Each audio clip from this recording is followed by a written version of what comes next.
Hi guys! Welcome back to my channel. This is indaychangge, your nursing charge. So for today's vlog, we are going to talk about the 10 tips on how are we going to be a successful nurse. But before that, please click like, comment, subscribe, and hit that notification down below so that you're going to be updated on whatever upload that I'm going to take. I do have a question. Did you already fail in nursing? And were there times that you are so sad because you got a C score in your exam? At dahil sa mga nangyayari ngayon sa mundo, lalo kang nade-depress kasi napapaisip ka, magpupurso ka pa ba ng nursing? Or you're just going to quit? Pero later on, mapapaisip ka, ang dami mo ng pinagdaanan. Ngayon ka pa ba susuko? You're not here to quit, but you're here to try again. As I've mentioned earlier, the journey of nursing is not so easy. Ang daming nag-try, ang daming nag-enter, ang daming nag-enroll, pero iilan yung graduate. So sad, right? But let's not talk about that negative side in nursing.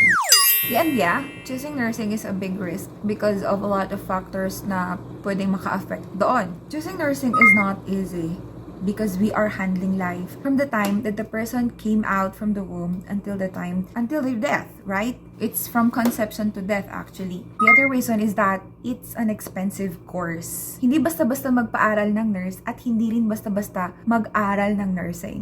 There's a lot of challenges that you going to encounter while you are in the journey. Diyan mo susubukan kung hanggang saan ka at diyan mo susubukan kung hanggang kailan ka. Yeah, I've mentioned nursing is a little bit costly because of the miscellaneous na binabayaran mo in order to have a solidified learning. Also, nursing is a big risk because you need to maintain a high grade. Remember, we are talking about life here, and it's not just life. It's the entire life of a patient. And it's not just a patient, but patients, a lot of patients. That means plural. It's not just the patient themselves, but the family members, the significant others, the friend, the baby, everyone in the family is your patient. It's not even the family, it's the whole community. Remember, community of nursing. So you need to work and study your butt off in order for you to pass nursing. Also, there's a lot of prerequisite subjects in nursing na minsan feeling major. Right? I know they're not part of the major subjects, but they're giving us a lot of headache. Right? And sometimes our teachers or professors are not actually teaching. Sorry. They're not teaching. They are just reading whatever is in the PowerPoint. Reading the PowerPoint is not teaching. That means it's presenting. Oh, sorry. Do you remember your nursing instructor now? Oh, I'm sorry. I didn't mean it. I'm just presenting reality. Also, nursing is a big risk because of the extraneous and anxious examinations.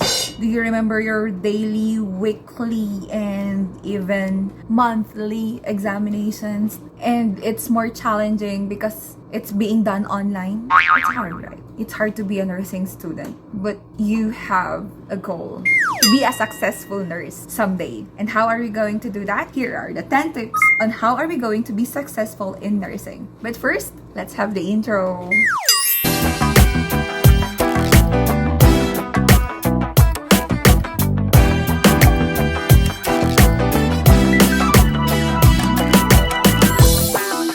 There's a lot of things to see on the web if you're going to search how to become a successful nurse. You can read them, you can use it as your basis, but you just need to learn how you learn it and apply it. Kinda deep, right? So let's start. To be a successful nurse, you need to be flexible. Yes, flexibility is necessary in nursing. Why? Because of the changing of shift. Graveyard shift is in nursing. We have 8-hour shift, we have 12-hour shift. Sometimes they're going to give you 16-hour shift, depending on the needs and depending on the staffing of your unit. And also, not only in the shift, you should know how to be flexible because every now and then, you will be floated to other area. Sometimes you will be in ER, wherein you're going to handle critical emergency cases. Then later on, the administration will going to throw you to the ward. Then later on, to the ICU. Then later on, to the research centers. Then later on, to the pediatric, to OB, to everywhere. You should be flexible. And since you're a nurse, I know you are flexible. Remember, in nursing, change is constant, especially in dealing with your patients. In emergency department, for example, you're going to handle a patient who is sweating. Then later on, you're going to check the glucose. then later on to cardiac arrest, doing the CPR after 10 seconds, then after 2 minutes, the patient revive, then you're going to shift in the CCU. So as I've mentioned, change is constant in nursing, and you need to be used to it. The saddest part here is that you need to be flexible in staffing, because sometimes your expectation in an area is that it's only 1:2. But your reality, 1:8 or 1:1. That's kind of tough, right? But you're a nurse, you need to be tough, and you need to be flexible. The second one is that to be a successful nurse, you need to have a good communication and respect.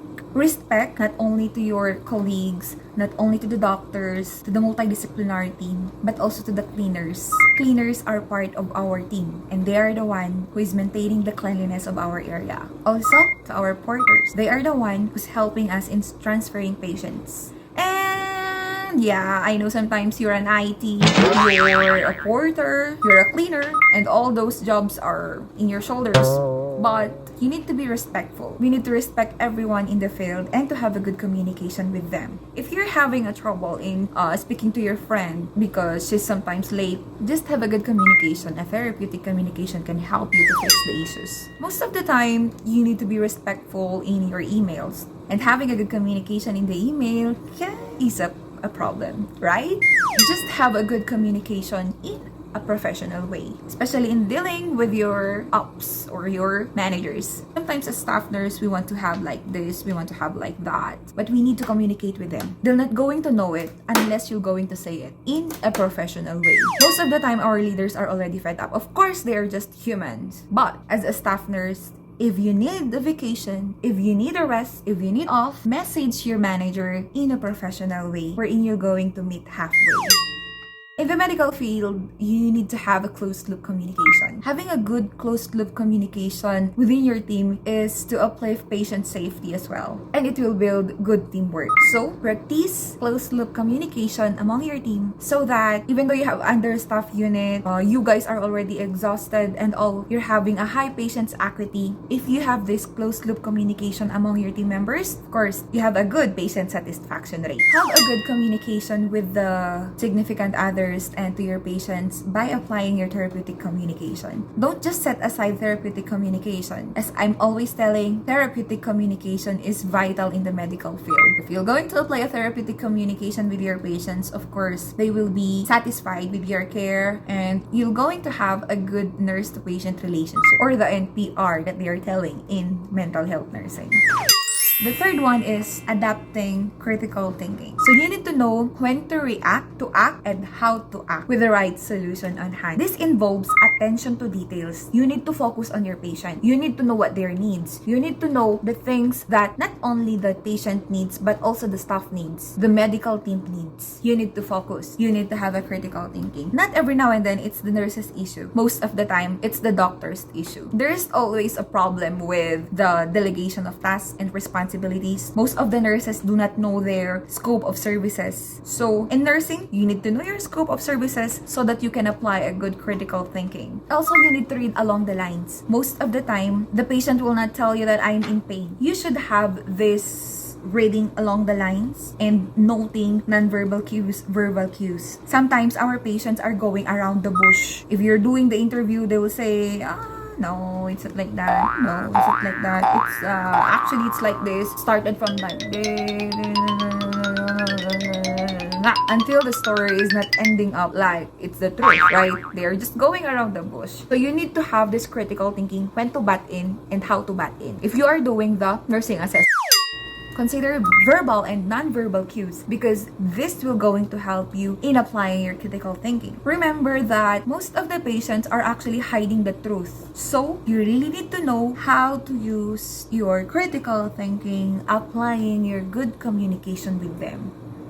Next on the list is that establish your goal. You should have the desire in learning to attain or grow professionally. What I mean is that in setting a goal, I know that you are already fed up studying. But remember, in nursing, there's continuous learning. So, you should aim for something that you can grow professionally. Maybe like applying for being a DON or being a CNM. And there are prerequisites to follow. So, you should at least step on those prerequisites in order for you to have your goal. goal. So if you want to be a successful nurse, always set a goal. Not only a short-term goal to finish your 8-hour or 12-hour shift, but a long-term goal that you can use in the future. Sometimes I can hear, no, I don't need those kind of education anymore because I already know it. Oh, sometimes I want to respond to them, oh no, no one is perfect. Maybe the things that you know right now are not updated. So yeah, you need this education right now, or you need this nursing education right now. Better attend it. Sometimes I want to tell that, but because I respect their decision, I'll just tell it to them that maybe you need an update on that topic. Maybe there are a lot of research already that they publish in order to increase more patient safety, right? And as nurses, we need to be updated on it. Have a good communication with them. Just show them the reality. And let's not forget, set our goals, not just to be a good nurse, but to be a good individuals. Number 5 is that a successful nurse doesn't care about the gross moments anymore. In nursing, we have this code brown. You know what code brown is? That is changing diapers if the patient poop. It's code brown. And it's the happiest moment in nursing because you can see the teamwork among the members. Do you still remember the smell of a gangrene food? It's, for me, it smells like nothing. I can even eat a candy in front of that gangrenous patient. Who cares? We're nurses and we love those smell because those smell are our foundation. Be strong and to fight. Yes, those smell made us stronger, strengthened us, and now they're just part of our daily routine, right? And we don't care about those gross anymore. So as long as our patient is safe and what we're doing to remove that gross moment, get those cleaning materials and clean that gangrenous patient. Remember Florence Nightingale? She mentioned that cleanliness is our priority. I cannot remember what she mentioned, but it talks about cleanliness. And every nurse must be rewarded with Florence Nightingale Award because we are all uplifting cleanliness to our patients. Next on the list is that to be a successful nurse, you should hang out. Not only on social media, but also in real life. Better grab a coffee sometimes. Get your friend. Talk to your friends outside. Go grab a coffee and spill the tea.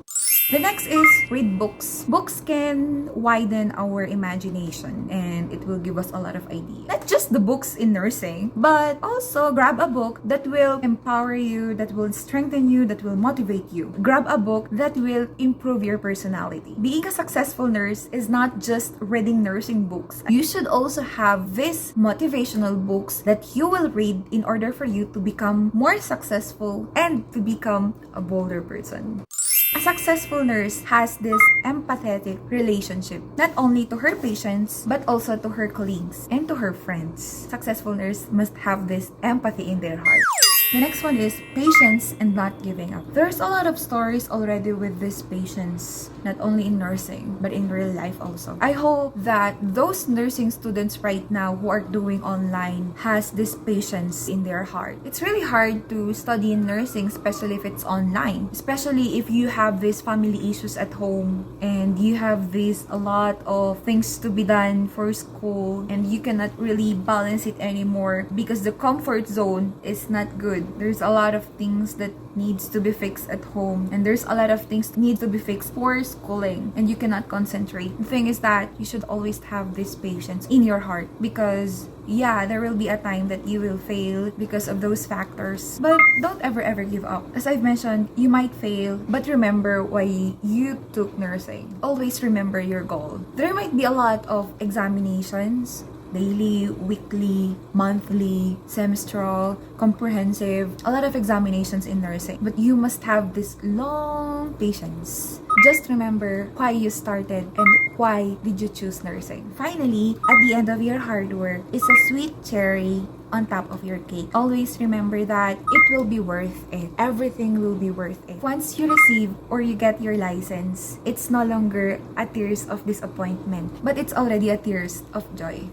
And of course, the last one is stay motivated and try something new. If you're already fed up at bedside, why not to try something new and be motivated on that? Just be a risk taker and everything will be worth it. Maybe you can get someone who can be your role model in order for you to attain your goals and to be a successful nurse someday. So I guess there's nothing more that I can add on this video. Thank you so much guys for watching. Let's have this goal. We will all be successful nurses or RNs someday and I am telling you congratulations in advance.